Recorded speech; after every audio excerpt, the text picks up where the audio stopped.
नवीन ये कुछ क्वेश्चंस भेजा था एमसीक्यूज और ये सबके लिए इंपॉर्टेंट होगा करके लग रहा है। तो देख लेते हैं इसमें कुछ क्वेश्चंस। सबसे पहले क्वेश्चन ये है कि constraint that can be expressed as an equation of coordinate and time.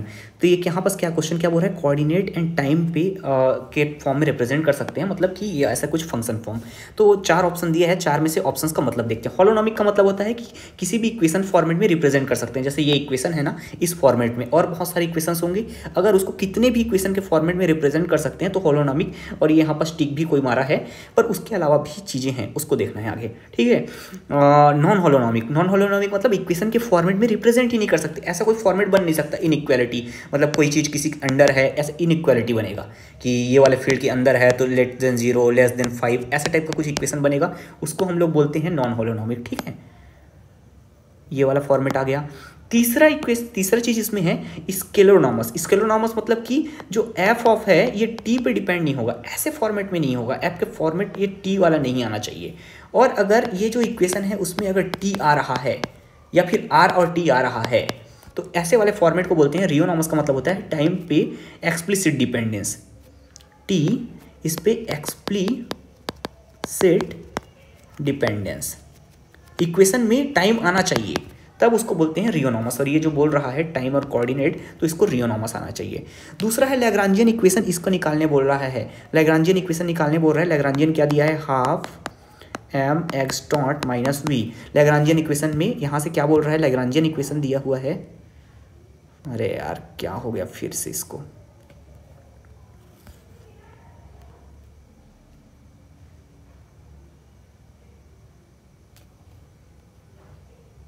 ठीक। तो यहाँ पर से लैग्रांजियन इक्वेशन दिया हुआ है, ठीक। लैग्रांजियन इक्वेशन दिया हुआ है और मैं क्या निकालना है, कॉन्जुगेट मोमेंटम निकालना है। कॉन्जुगेट मोमेंटम कैसे निकालते हैं, तो इसको हम लोग D L upon D x dot कर देते हैं, यही कॉन्जुगेट मोमेंटम होता है। तो यहाँ पर से क्या आएगा, एम एक्स डॉट तो यही है m/2, ठीक।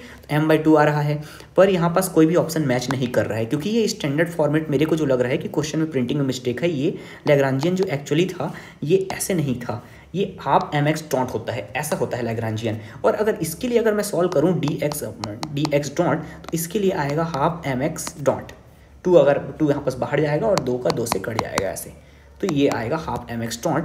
तो अगर क्वेश्चन करेक्ट होता तो मैं बोलता कि ये वाला ऑप्शन सी करेक्ट है इसमें। तीसरा क्या है कि statement for conservative holonomic system. Holonomic system मतलब इक्वेशन ऑफ मोशन डिफाइंड है और उसके बाद लाइन इंटीग्रल बोल रहा है। अच्छा, लाइन इंटीग्रल ऑफ लैग्रांजियन मतलब ये पहले से ही स्टेटमेंट लग रहा है एक्सट्रीमम। तो इस सिंपल सा इक्वेशन जो होता है ये वाले फॉर्मेट की बात कर रहे हैं, ये delta L D T equals to 0। तो इसी वाले को ही हम लोग क्या बोलते हैं, इसी वाले इक्वेशन को हम लोग बोलते हैं ये वाला हैमिल्टन प्रिंसिपल। और इसी में ही ये वाले में से कंस्ट्रेंट्स भी इसके अंदर आ जाए तो ये मॉडिफाइड हैमिल्टन प्रिंसिपल हो जाएगा। कंस्ट्रेंट आ गया तो, कंस्ट्रेंट नहीं आया है तो इसका हम लोग हैमिल्टन प्रिंसिपल बोल देंगे। अच्छा, ये भी बात कर लेते हैं पॉइजन और डी एलम्बर्ट प्रिंसिपल क्या होता है। डी एलम्बर्ट होता है सिंपली वर्चुअल वर्क वाला, वर्चुअल वर्क, ये डी एलम्बर्ट होता है। क्या होता है वर्चुअल वर्क वाला, F minus M R dot M R double dot होगा क्या, हाँ, डी टी ऐसा कुछ 0 ऐसा कुछ फॉर्मेट में होता है, एग्जैक्ट ऐसा नहीं। तो ये वाला वर्चुअल वर्क का होता है। सेकंड चीज़ जो है, सेकंड क्या होगा, हम लोग क्या बात करें, Poisson's, modified Poisson theorem, okay, Poisson theorem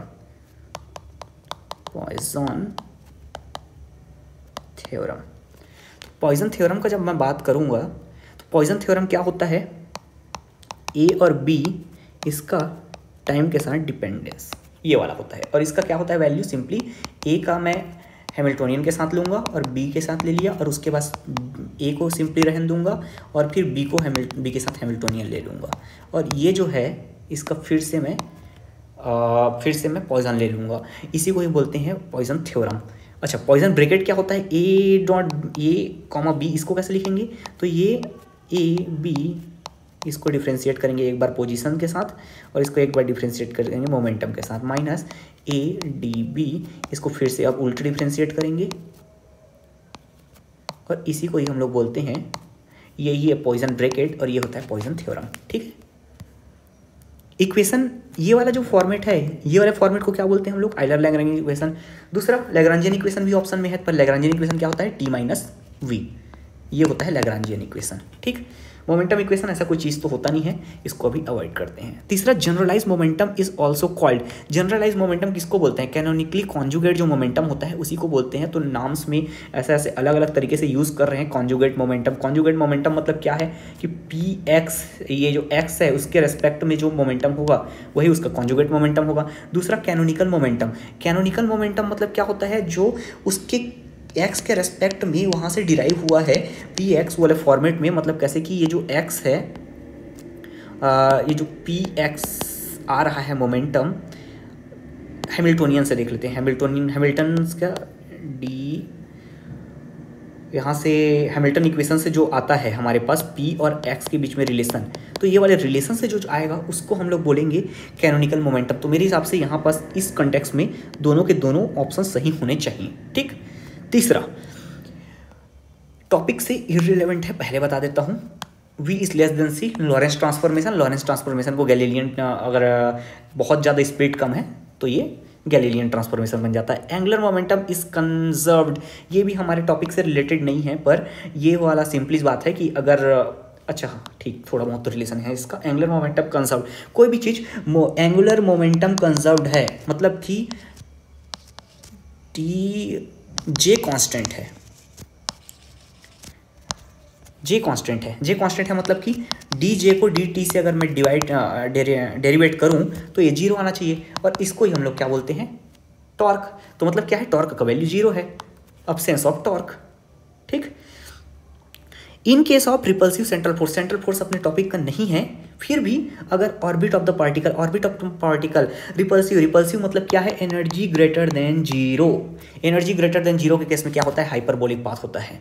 ठीक, उसके बाद a particle constant moving along with a curve, कोई भी कर्व में मूव कर रहा है, कर्व में मूव कर रहा है मतलब उसका, जैसे कि सिंपल पेंडुलम का बात करें तो एक ऐसे कर्व में मूव करता है वो, तो उसका क्या होता है? इक्वेशन के फॉर्मेट में लिख सकते हैं, और इक्वेशन के फॉर्मेट में लिख सकते हैं सिंपली होलोनोमिक।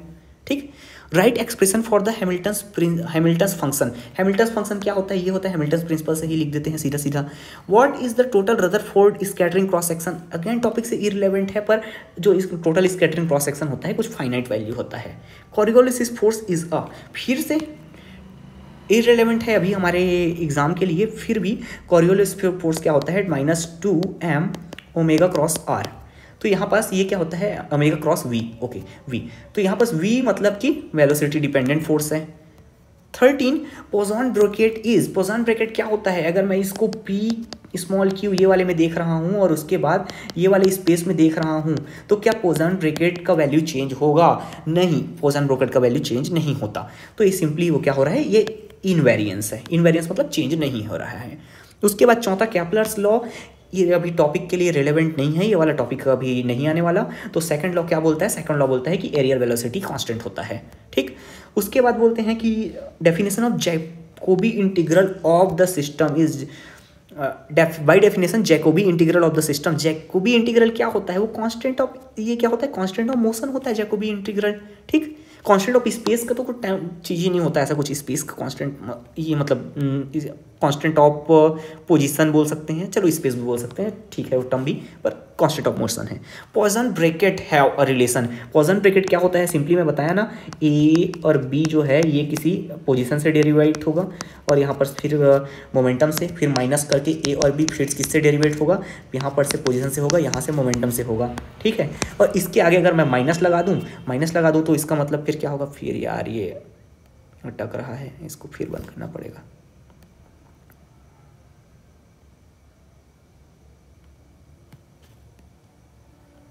ठीक, तो ये क्या हो रहा है? माइनस लगा दूं मतलब इसका ऑर्डर चेंज हो जाएगा। ये वाले को अगर मैं K1 बोलूँ, इसको मैं बोलूँ K2, तो अब मेरे पास क्या हो जा रहा है? K2 minus K1 of minus, यही इसके बराबर है। तो सिंपली ये वाला रिलेशन काम आएगा पॉइसन ब्रैकेट के लिए, और हालांकि सही नोटेशन यूज़ नहीं किए हैं लोग। Rutherford scattering experiment, again Rutherford अभी हमारे लिए रिलेवेंट नहीं है, पर ये पता है न्यूक्लियस से रिलेटेड था। ठीक है। 18वां, फिर से एरियल वेलोसिटी रिलेवेंट नहीं है, पर एरियल वेलोसिटी का हमको पता है कांस्टेंट होता है। अनदर टर्म्स में इसको बोल सकते हैं एरियल वेलोसिटी कांस्टेंट है, मतलब जे कांस्टेंट होता है। एंगुलर मोमेंटम क्लास में इसे समझाया था मैं। जियो स्टेशनरी ऑर्बिट, जियो स्टेशनरी ऑर्बिट किसको बोलते हैं? पहले बात तो ये अभी भी रेलेवेंट नहीं है। जियो स्टेशनरी ये अर्थ है, तो ये यहाँ पास अगर रायपुर शहर है तो रायपुर शहर के ऊपर ही ये ऑर्बिट, यहाँ पास एक सैटेलाइट होगा। अब ये अर्थ रोटेट करेगा तो रायपुर शहर यहाँ पास से लेके रोटेट होके एंटी क्लॉकवाइज करता है ना अर्थ, तो यहाँ पर पहुँच गया रायपुर, तो ये सैटेलाइट भी इसके ऊपर, तो जस्ट हमारे सर के ऊपर जो रहता है वैसे वाले को बोलते हैं ऑर्बिट। अर्थ क्या है? अर्थ सर्कुलर है, सर्कुलर है मतलब ऑर्बिट भी हमारा क्या होगा? ऑर्बिट भी हमारे यहाँ पास सर्कुलर होगा। ये आईपैड बहुत ज़्यादा अटक रहा है यार, मैं लिटरली अब क्वेश्चंस नहीं बना पा रहा हूँ इसमें। तो क्या होगा? यहाँ पास सर्कुलर होगा।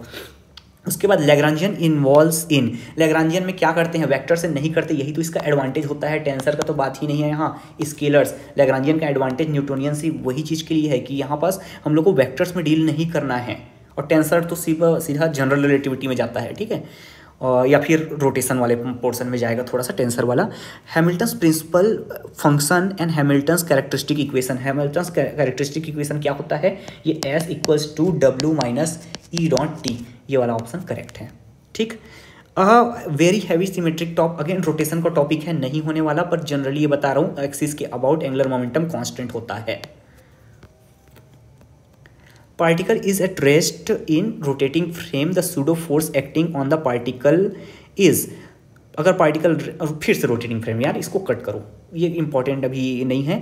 फिर भी अगर आंसर जानना है तो यहाँ पास कोई भी पार्टिकल रखा हुआ है, अगर यहाँ से यहाँ रिप्लेस कर रहा है तो उसके में एक अपोजिट डायरेक्शन में फोर्स लगेगा, और सर्कुलर मोशन में है तो उसको हम लोग सेंट्रीफ्यूगल फोर्स बोलते हैं, सेंट्रीफ्यूगल फोर्स लगेगा। और यहाँ पास दूसरा है कॉरियोलिसिस फोर्स, कॉरियोलिसिस फोर्स आता है मोशन के कारण, मोशन, रिलेटिव मोशन होना चाहिए, रिलेटिव मोशन। अगर पार्टिकल यहाँ पर क्या बोल रहा है? रेस्ट में है, रेस्ट में है मतलब कॉरियोलिसिस फोर्स 0 होगा, मतलब सिर्फ और सिर्फ सेंट्रीफ्यूगल लगेगा, पर ये भी टॉपिक नहीं आने वाला। One dimensional harmonic oscillator represent the point in two dimensional phase space, two dimensional phase space में कैसे होगा? तो यहाँ पास जो है पैराबोला है वो ओपन ऑर्बिट है, हाइपरबोला ओपन ऑर्बिट है, always straight line, straight line नहीं, ये चेंज होता है। यहाँ पास सिर्फ ऑप्शन सही है एलिप्स, एलिप्स क्या है? क्लोज ऑर्बिट है। तो क्या हो रहा है यहाँ पास? अगर मैं यहाँ पास पोजीशन स्पेस है और यहाँ पास ये एक्स है, तो यहाँ पर से अगर इसका यहाँ पास इसका मोमेंटम 0 है तो इसका पोजीशन सबसे ज़्यादा दूर होगा। 1D हार्मोनिक ऑक्सीलेटर में देखो, जब यहाँ पास सबसे ज़्यादा पोजीशन दूर में होता है तो इसका वेलोसिटी यहाँ पास 0 होता है, मतलब मोमेंटम 0 होता है। यहाँ पास वेलोसिटी सबसे हाईएस्ट होता है पर इसका पोजीशन x = 0, ठीक। तो यहाँ पास क्या हो रहा है? ये वाला जो पाथ है ये वाला सही बता रहा है। यहाँ पास फिर से यहाँ पास ये p का वैल्यू मैक्सिमम है तो x का वैल्यू 0, तो ये वाला क्लोज ऑर्बिट बनाता है। 25 phase space refers to, phase space किस चीज़ से रेफर करता है? फिर बताया ना, पोजीशन और x के बीच में, पोजीशन और मोमेंटम के बीच का ग्राफ है ये, तो ये बोथ वाला ऑप्शन करेक्ट हो जाएगा। I hope it's enough.